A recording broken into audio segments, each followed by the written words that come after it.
because I don't think most people think about that unless they think about the melting glaciers. That's the place where it seems to me that it makes sense, it's vivid. Well, most of us here in the industrialized West, we're living in countries where the water infrastructures are very tenuous, and this is a matter not of inconvenience or difficulty in adjusting, making more dams because they're a little bit larger to capture more of the precipitation that falls as rain rather than as snowpack, and dealing with those components. You're dealing with your flood dams being wiped out and your water supply being wiped out.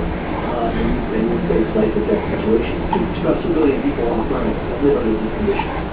And then, just because I've mentioned on the forum show, the glacier melt in Tibet, the Tibetan Plateau, which supplies the rivers of India, Pakistan, and China, and then the Andes as well, which supplies most of the Central Southern America. Yeah, what you're seeing is across the climate change is operating at higher altitudes. It's much more accelerated than it is at the lower altitudes. Actually, the western Himalayas are going faster than other parts of the Himalayas.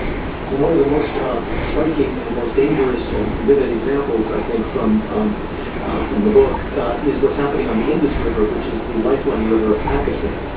And that river is going to be diminishing by about 40% of its flow as the glacier melts, while its population is increasing 30%. And it's right there on the border in Kashmir with India, and India is also beginning to take some additional water for hydropower projects.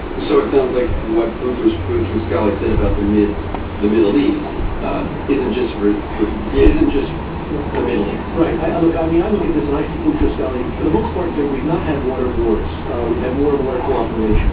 But what we're facing is more failed state scenarios, and failed states become unstable and destabilized, and can lead to conflicts that have other roots as well. And India, Pakistan right now is one of the most striking. Egypt itself is actually not on the brink of failure or war, but it's getting pretty tight over there too. Okay, I'm Terrence McNally. The voice you hear is Stephen Solomon, the author of Water, the Epic Struggle for Wealth, Power, and Civilization. You can learn more at The Water Blog. That's one word, thewaterblog.wordpress.com. thewaterblog.wordpress.com. This is Freeform, KPFK 90.7 FM, 98.7 in Santa Barbara, streaming and podcasting at kpfk.org. And you can visit me at TerrenceMcNally.net. That's Terrence McNally, TerrenceMcNally, one word, TerrenceMcNally.net.